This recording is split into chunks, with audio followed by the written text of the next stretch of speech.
Department of National Defense. Yo, let me actually highlight this. Yo, this is crazy. I mean, we Yep, laugh about it. This is crazy. You can work for government, national defense without a PR. You're not exactly. a resident. You're not a citizen. You're Yep, you're just another immigrant coming from India, and you yep. can work for. That is insane, dude. All right, perfect, guys. Welcome to another episode of My Personal Mentor, aka MPMs. Damn, it feels good to be an immigrant. It's an online platform for Canadian immigrants to help them succeed in Canada. How do we do it? We learned the things the hard way when we came here in Canada, and we want to make sure that you learned the easy way. Well, we have an amazing panel today. We have Chetanya, CEO of My Personal Mentor, and the man of the hour today, Raghav Mahajan, who works for the public sector. And we'll be talking a little bit more about how do you get a public sector job without having a permanent residency. Well, let's dive into it. Welcome, Raghav. I would love you to I don't want to put words in your mouth, but I would love you to kind of introduce yourself, share a little bit about yourself, a little bit about your journey. How was it? When did you first land to Canada? And how's it been, 4, 5, 6 years that you've been in Canada? How's that been in a nutshell? Thank you so much, Prateek, for that introduction. As you all know, my name is Raghav Mahajan, and I landed in Canada in 2016. Wow, it's almost been 6 years now. Yeah, it's been great so far. Anybody that asks me, I always recommend, they come here.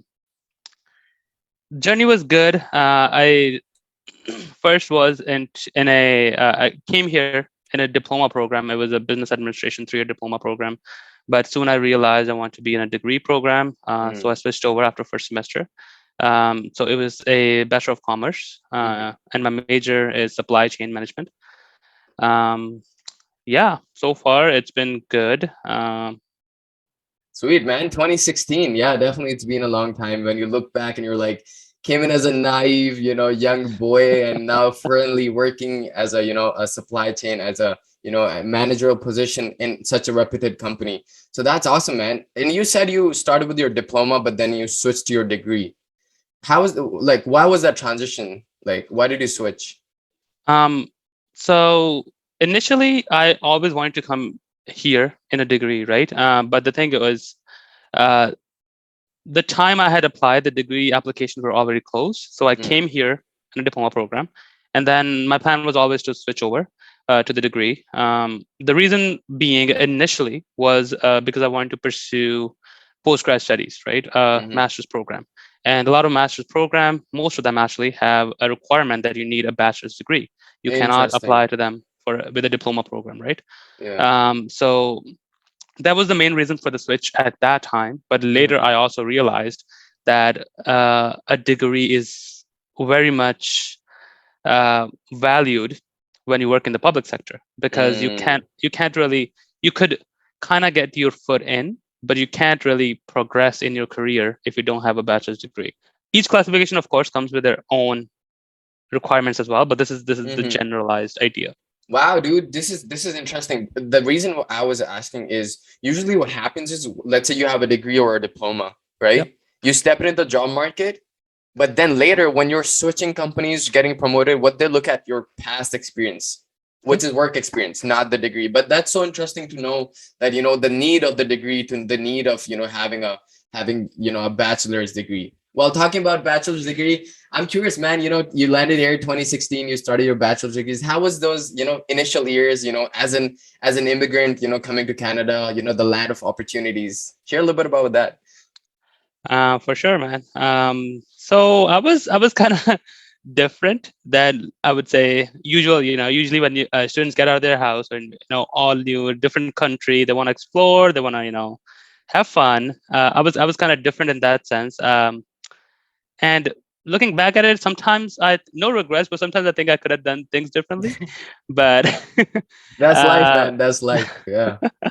exactly. So I was very focused when I first came Uh-huh. here. I was focused on school.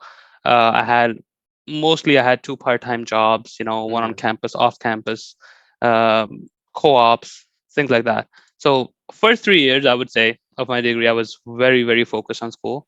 And I had no social life.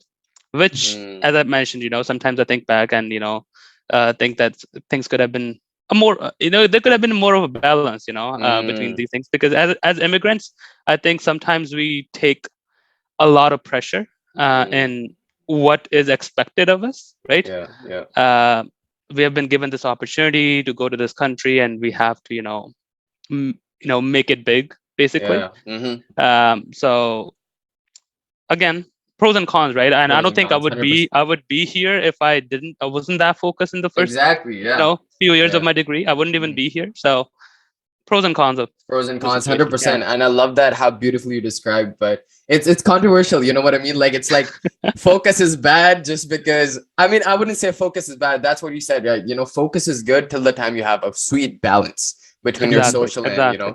because that's what we've been taught. And you brought up a great point. As coming as immigrants, that's what we've been taught. Get good grades, get a good job. You'll be all set in Canada, North America. Live the Canadian dream, and that's how you live a Canadian dream. So that's a sweet point. Whereas when I look at Chetanya, Chetanya, I would love you to share here. How is because I know it's complete opposite of what Raghav said. How is your kind of those first few initial years? You landed here in 2017. Correct me if Mhm. I'm wrong. August 2017. How was those initial days? And initial years of you getting into Canada? So as Raghav mentioned, right, he was focused for 3 years. I was focused for first semester. Okay. Okay. First semester, my GPA was amazing, like even better than my 12th grade back in India. But then I was like, man, I don't want to study. Like if I have to study, I would have been in Delhi University, right? So I'm here to explore more because, to be honest, when I came in here, few things that I brought in my mind was, first thing was I was very introvert back in India, right? Mm, And when you move, when you change your surroundings, you like to change few things in you mm, as well. So I think that was the first thing that I wanted to change. I wanted to go like all like extrovert, like living the life, having so many friends, because I'm like, no one is judging, right? I'm starting my life from fresh. mm, So that was my point, at looking at things. So I started in volunteering work, social events and social clubs, and then which comes with drama and all, which we will not go in. So all those kind of stuff, that was really helpful in building those relations that eventually helped me get into more interviews and response and whatever it was. But yeah, man, like I think I was serious about studies till like first semester. But yeah. after that, I think I was more into, I think, in like extracurricular activity, I would Mm. say. So more involved on campus, you would say, more out there. Yeah. Hmm. Interesting. And you know So what? Sorry to cut you off. And you know what's funny, dude? You're a Desi when you compare your best performance to your 12th grades. He just did that. He just compared his. Oh my goodness, bro. That's so funny. But yeah, go ahead, Raghav. You were saying something. yeah, sorry. I was just gonna say that I was gonna add that I had a similar mindset like Mm, Chaitanya, mhm, but I just took it in a different way. So yes, I was also kind of introverted, back in mm, India. So I kind of wanted to change that, but I Hmm. kind of brought it out professionally in a sense Hmm. that I was also doing clubs. So I ran a club at my college for, well, 3 years. I mhm. started in second year, but it was a professional club rather than a social club, Hmm. right? So I was organizing networking events. I was bringing in Interesting. industry professionals to talk to students, right? Wow. So Hmm. it was a lot of putting yourself out there, but in a professional setting, right? Mm, So yeah, I was just really focused on the professional side of things. I had nice. no Where I social was, life. I had and no social life at all. where I was organizing holy events and Diwali. Yes, I love this, man. This panel is really wholesome. We have two poles apart. But hey, you know what? Here's the thing. We all meet at one point. We're all, you guys are working for the public sector. So, it brings back to the point that, hey, you know what? Uh, but, kind of looking back at your guys' journey in college, you would say that, social environment for, let's say, if there's a first year, student who just landed in Canada, if you had to, give that one piece of advice during their first few years, you would say, again, kind of, piggybacking on what you guys said, is be more social, have a good balance and maintain your studies at the same time social life. Exactly. I think the key word here is balance, right? Balance. Mm. Because I've seen people who have a little bit too much fun, and then Mhm. don't end up doing so well later in Yeah, their career. yeah. And I've seen people, or myself as an example, who Mm, are too focused, and then mm, sometimes think about, oh, I could have had a little bit more fun, right? mm. So I think balance is the key word here. Like, I love focus this. on studies, Yeah. focus on school, focus on work, Mhm. but also have fun, make friends, Yeah. because a lot of people are moving here to make a life here, right? Mm, Mhm. You should have the friends you make in school are friends for life. So mm. definitely make friends, but also focus on studies. I love this, man. 100%. And that's true. And again, those are your lifetime friends, whatever you go through in college, because you've gone through those ups and downs, your best and your worst during that, college lifetime, where you're still growing as a man. You know what I mean? You came in as a boy Exactly. and you're growing as a man. So you grow up 100%. with those people. So that's awesome, man. Just kind of, as you said, building that life, just going back to the point where we were. And how was that journey for you? Because when we think about from an immigrant's perspective, success is getting that first job and settling in Canada, right? So Yep. how was that journey like? You said you were well focused, you studied well, you had a networking event. That's amazing. I personally am a big sucker of, just going out to networking events, Yep. making more connections, understanding how the industry works in different perspectives. And that's exactly what we're doing today here. And just going back and just thinking from your perspective here, how was that first co-op like? You studied, you applied. What was that process like for you getting that first co-op and what it was? Yeah, so just want to mention that first of all, it's very important. So this is for students who are applying to programs, Okay. right? Pick a program that has co-op. Very important, Yeah. because co-op gets your foot in the door, gets you experience before you graduate, Mm, which is translates very well on your resume. mm, Second point, I was very lucky that my program had 3 co-op terms. awesome. So I did work in 3 different organizations throughout my program. Mhm. Um, Applying to my first co-op job, I was very hesitant, because I was told, as a lot of people might think today, who are listening to this, that, oh, you're an immigrant, you don't have PR, you can't apply to public sector jobs. Mm, mm, Mhm. Or I was definitely told, maybe nobody told me that you can't apply to them, but they definitely told me it's very hard for you to get into public sector, mm, right? That was definitely a point that was brought up every single time I was applying to jobs. Mhm. Um, yes, I understand it to a degree, but it's not completely accurate. mm. Yeah, dude, and you're right. What you said is people go straight up. They're like, hey, you know what? You cannot, like, Yeah, straight negative. You cannot apply to a government job yeah, if you don't have a PR. But let me talk that's about not you, true. both of you guys. You don't have PRs, right? Just to confirm. You're both Not on Not yet. work yet. permit. I just Yeah. I Not yet, just at got my least. work permit. And you're still working for the public sector. So amazing. Yeah. Yeah, go ahead, Raghav. Yeah. Yeah. So the first time I was applying to a job, and I kind of realized this after the fact, and I think it would be good for people to know this, Hmm. is apply for jobs you think other people are not really applying to. Interesting. And I say this because it's all about competition, right? You're competing against other applicants when you apply to a job. A Hmm. first co-op position, I'm a supply chain major, right? I did have some project management courses in my program, but it wasn't project management focused. Okay. So my first co-op position, it was a project officer with Agriculture Canada. Mm, Um, that position, I knew in my program, because I was talking to people, right? When I was applying to jobs, I was talking to them, what position are you interested in? What position are mm, you applying for? I kind of knew that not a lot of people were applying to the job. hmm. And I kind of applied to it because in my head, it was the less competition that I have, the more chances I have to get in, right? Mm, hmm. So don't shy away from even applying to like administrative assistant jobs, things like that, Mm, right? hmm. Because the key thing about public sector in Canada is you need to have security clearance, right? So once you get in, you have that security clearance, Hmm. then you can mention that on your resume. And that's a big plus Mm, for you, because the next position you go for, they don't have to do that all that work again, because you're already cleared, right? You already have that mm, security clearance. So that's a right. big plus for you. So once you get in, even to a job that you may not like for 4 months, right? I'm sure every job teaches you something. I wouldn't say it 100%. won't teach you anything. Mhm, Every job teaches you something, right? mhm. From work etiquette to just soft skills, right? Right. Basic Mhm. things, right? Mhm, So go for anything you can get. I would mhm. say Yeah. in the beginning for the public sector. Once you make it in, then you already have a plus. You already have a Mm, an edge over other students who are applying for the first time. right. So Right. that's one piece of advice I would give. Yeah, That's actually very smart, kind of getting your foot in. And it's so exactly, funny, you can compare to driving a stick shift, you know what I mean? Only the first gear is hard. Once you know how to leave a exactly. Mhm. clutch on the first gear, you're all Yeah. set, man. You can drive the whole car. So that's cool. But and when was this? This was your second year? This was back in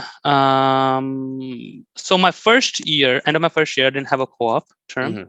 It was a summer off, and then this was 2018, I believe. Okay. And just Yeah, for the sake of our audience, maybe let's say if someone's watching this and planning on applying for a yeah. co-op, again, this is one thing personally, I regret on looking at my college journey is like my mindset was get that degree, dog, as soon as possible. That was my mentality. Yeah. But what I didn't think about is when I graduate, I won't have any experience if I'm not actively going out there to companies Mhm. for internships, not co-ops, internships.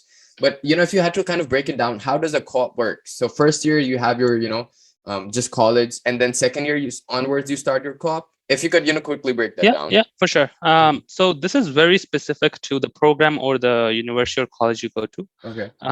It's how your program is designed. For me personally, it was so 2016 I came, did a whole year till 2017 summer. I had a summer off. Did a whole year till 2018 summer, and Mhm. that was my first summer co-op in 2018. So Okay. that's how it started. And then I had a co-op, then a semester, a co-op, a semester, co-op, Mhm. semester, semester. So that's how it went for me. But I believe it's different for Chaitanya. It depends. I think a Okay. lot of co-op opportunities generally come out in summer, Mhm. because that's when a lot of colleges and universities have their co-op terms. Mhm, mhm, mhm. But you can have them year round. There's no Sweet, limitation. sweet, sweet. So you're saying again, just to kind of reflect back, you both graduated from University of Ottawa, but you were in both different courses. I actually went to Algonquin College. Oh, I never did not mind. go to, Okay. yeah, I didn't go to Okay. University of Ottawa. I went to Algonquin College for Bachelor of Commerce. Yeah. Okay. So it was different co-op sections were different for you. And how was it for you, Chaitanya? Was it like a little bit different for you? Yeah, for my co-op journey, it was the same, kind of the same actually. Like first year, we just we were doing our colleges and studying and all that courses, and then Pre-courses, in yeah. second year summer, that was my first time I got into co-op. So Mm, that was summer 2019. So interesting. that was my first time I got into Service Canada. But yeah, Interesting. so from there, then I had same like semester co-op, and so on, and yeah, so that was my Interesting. journey. Sweet. So Raghav, by the end, by the time you graduated, that was 2020, if I'm correct. By the time Yes. you graduated, how much experience did you have already? How many co-op sessions did you already have? I already had. Um, so good thing about my journey, I would say, looking back, was every time I did a co-op for the Mhm. next semester, they hired me part time. Crazy, Amazing. dude. That's Yeah. So amazing. so every time I went for a co-op for the following semester, I was working part time with the same employer. Wow. So I kind of had 3 full co-op terms and 4 part-time terms. So which is basically more than 2 years of experience Damn, dude. That's just amazing. while doing my degree, right? So Wow. yeah. Mhm. And so all these three different co-op sessions, was it with the same company and same under the same department? Uh, no. So my mindset was that I want to get as many different experiences as I can Mm. get. Yeah, yeah, That was yeah. my mindset, right? Yeah, yeah. Um, so I did have like they were so I did have the option to go back, but I chose not to because I wanted to try something else and Mm, learn something else. Because mm, yes, co-op gives you good work experience, but also understand that it's meant to be a learning experience. mm, It's not necessarily meant to be a work experience. It mhm, meant to be a learning experience, right? So I want to learn as much as I can. So I worked at Agriculture Canada yeah. for 8 months, 4 months full time, 4 months part time. Awesome. I worked after that. I worked at the Royal Canadian Mint, where I'm working right now full time. Awesome. Same for 8 months, and after that, I worked for Department of National Defense Mm. for a whole year actually, 4 months full time and 8 months part time. What was the last one? Department of National Defense. Yo, let me actually highlight this. Yo, this is crazy. I mean, we Yep, laugh about it. This is crazy. You can work for government's national defense without a PR. You're not exactly. a resident, you're not a citizen. You're Yep, you're just another immigrant coming from India and you yep. can work for them. That is insane, dude. Yeah. So let me highlight something here. Again, there's certain positions you can work in Hmm. at, of course, right? There's certain military positions you can't work at Yeah. because Yeah. you're not a citizen Mhm. yet, which is completely understandable, right? Yeah. Yeah. Other than certain departments, you can work at any department within federal government. Any department. Like there's Yeah. so many departments like PSPC, there's Health Canada, there's ESDC, there's so many public sector departments you can work at, Hmm. right? It's like, Yeah. to be honest, now that I think about it, it's like taking a bucket off the ocean, dude. You know what I mean? You have Pretty so many much, pretty positions. much, You have pretty so many much. positions. You're just kind of, neglecting those few of those, kind of, from that pool of so many reputed positions. That's Exactly. awesome. So you had three different, co-ops, a lot of experience, 8 months experience. That's almost like working 2 whole years of experience. But that's awesome. Kind of reflecting back to, how was that application process? And now that you had, 3 years of experience, what would you say, kind of, your application process was once you graduated? Like, did you, because I know you said you went to the same company that you worked in your third year, in your second co-op, right? Yep. Yeah. So how was that application process? Like, what was your resume like? Just to point out, so before working at the Mint, I was actually working at Agriculture Canada full time. That Mhm, was also the co-op I did, my first co-op, right? mhm, So I think that's a big factor in when the employer sees that they want to hire you full time because it's easier for them as well. Mhm. Rather than hiring somebody out of school who's brand new, Mhm. compared to somebody who has already worked in your organization and understands your policies and how things work, you mhm. know, Yeah. it's a difference, right? Yeah. So it's easier for them, it's easier for you because you've already worked in an environment. So co-op makes things a lot easier for them as well. Mm, Resume wise, I would say I've been following your channel and great advice, amazing advice. I'm not even kidding. Some of the things even I didn't follow when I was doing my resumes, and I was now thinking about it. I'm like, yeah, this is amazing. Um, of course, the basic things: have your work experience, your interest, and your education. Um, very important stuff. Put your soft skills on there. mhm, Mhm. Um, you know, helps. Um, a great piece of advice that I always see in your videos and stuff is keywords. Mhm. mm. Yeah. Great piece of advice. Public sector, maybe not. Well, yes, they do look at that as well. If you apply through Government of Canada jobs Yeah. portal and stuff, they definitely Mhm, look at Mhm. keywords.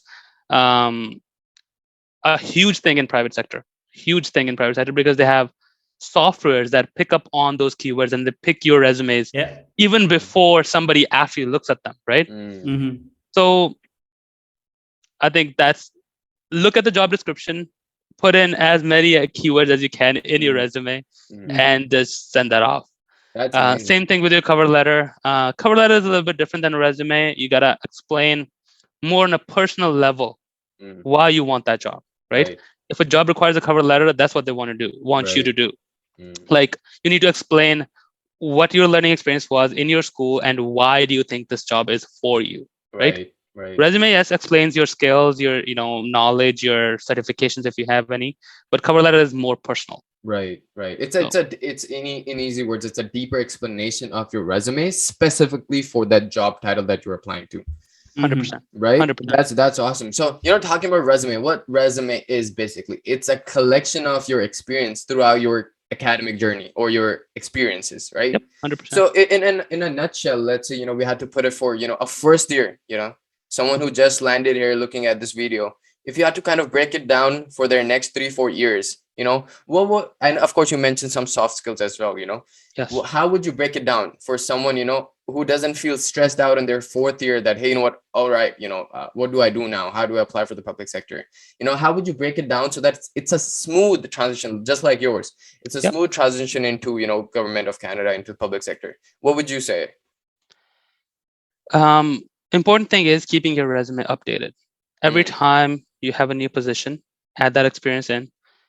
What really helped me, because sometimes it's hard to kind of explain what you did in, let's say, professional terms, right, on your resume. What you could actually do, and what I personally did was go look back at your job posting. It already has all the requirements defined there, what you would be doing at your job, right? And that is what you did at your job. So go copy paste that, edit it, tweak it, use it in your resume. That is a good thing. That is a skill, that not a skill, but that is a technique that I used for my resume. Like, yes, I worked in project management, but when you look at project management, it's a very dynamic position. Like, you're doing so many different things at once, right? So sometimes it gets hard to explain what I specifically did, right? So you go back, look at your job posting. It already defines the requirements of the job, and that is what you were doing, right? Right. Yeah. Take that, put it in your resume. Do that every time you have a new co-op position, every time you have a new part-time job, every time you have a new internship. Do that. Keep your resume updated. Right. Also, don't make your resume too long, of course, right? Yeah. Kind of make it concise, make it put in all the key points, but don't make it too long. No paragraphs, of course. Bullet points, easy point format. And once you keep doing that, once you're at the time of graduating, right? If you keep updating it, and don't forget your volunteer work or any extracurriculars that you did. 100%. 100%. Right? Because in my particular case, I had so in my second year, I personally felt that in a program, it was very content based, right? We were not getting any industry exposure. So I ended up with a couple of my friends. We ended up starting a club. It was called Algonquin Supply Chain Management Club. Nice. Not very creative, but what we did was we organized professional events such as networking events. We did site tours. We would go see plants, for different factories. We would bring in industry professionals to talk about their experience and network with the students. So I think something like that, or any volunteer work, any extracurricular activities you can put there that could be relevant, because these all these activities or things that you're doing, they also give you soft skills. Definitely. So it's very good to point that out on your resume. Absolutely. And this is such an interesting topic. And the video before this that we recorded for, Damn It Feels Good to Be an Immigrant, this podcast series, was actually about, how volunteering work is so important that we neglect, because our mindset is, hey, you know what, it takes our time, doesn't pay us. Why should I even, consider it? But at the same time, looking at it, and Chetanya, I would love you to share, the one of that interviews that you did, with, public sector, one of your co-ops, how important and how heavy was that topic of you volunteering in your university? So if you could kind of, shed light. No, absolutely. So when I was, so this was back in 2020, January, I guess, when I was interviewing for Shared Services Canada, right? And that interview, the one who was taking my interview, she was a UArtWa graduate, apparently. And she was also into a lot of community clubs and organizing social events and stuff like that. And apparently, she was one of the person who attended a Holy Fest that we organized on the same year, right? Interesting. So when she saw that on my resume, that was the topic for 20 minutes that we discussed. How we did, how we organized it, what happened, where did you get the budget thing, where did you do the marketing? Because eventually that position was to handle organization, culture, and their events and all those kind of things. How long was the interview? 30 minutes. Dude, like, more than 50% of the time, almost like 60-70% of the time, you were basically talking. That's how heavy it is, guys. That's awesome. Finish it off. You were saying something. Because at the end of it, it was showing that I have like live, example. I have done it before, like all the tasks that is required to do this job. She was not asking me any questions. She was getting those answers from my experience that I did in organizing that particular event. Amazing, right? Man. What was the end result? How many people showed up? What was like people liked it or not, and stuff like that. So this eventually, in the long run, it showed that, okay, this guy takes initiative. This guy has leadership skills. This guy organized stuff and he manages budgets and stuff like that, which eventually needs, big part of your job as well.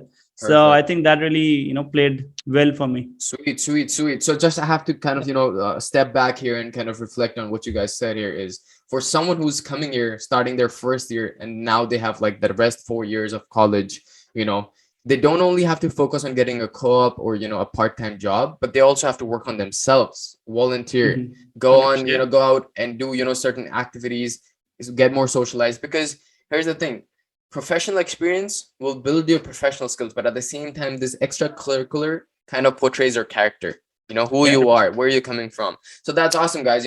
Another Yep. question, I would kind of dive into, Raghav, would be, now that you work in the government sector, in the public sector for 1+ year, I'm guessing it's been a while you've been working there. So, according to you as an immigrant, what are some of the benefits, that you feel like, working for the government sector? For sure. Yeah.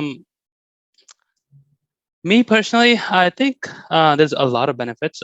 Usually, there's higher, depending on the position you're working at, Mhm. and comparable positions in private sector. Because I can talk about this because I had offers from private sector as well. Mhm. Mhm. When I was, first graduating, pay rate is starting pay rate is higher in public sector, Mhm. depending on the position you're working at, right? Mhm. Um, Long-term benefits a lot more. There's pension, there's retirement benefits, there's healthcare plans which cover pretty much everything. Mhm. There's so many extra benefits, Mm. and I know a lot of good private sector firms also provide these, but public sector has a standard Mhm. Mhm. good benefits package that you get. But yeah, man, I think, guys, it was a fun conversation. It was amazing talking to you, Raghav. Thank you so much for joining, Chetanya. One of the closing comments and a closing question for you, Raghav, would be, what was that moment in Canada, man? Now that you've been here for, past 5, 6 years, what was that moment that you felt like, damn, feels good to be an immigrant, man? I would say when I graduated and I got my own apartment, Mm. that Mhm. was the moment that I was like, yes, feels good to be here. Feels good to be an immigrant. I had a good job, stable job. I was making good amount of money. Had my own apartment. I was like, yes, now it feels good. That's Mhm. awesome, guys. Thank you so much for your time once again. I think it was an amazing conversation. For those watching, it is absolutely doable to get a public sector job without a PR. But 100%. yeah, with that, we'll close it here. Thank you so much for watching, everybody. NPM for immigrants by immigrants. Solid with the militant shooters on die, but the smile very innocent. Who that is? What that is? Big Papa, foreign shit with the Timberlands, no Honda.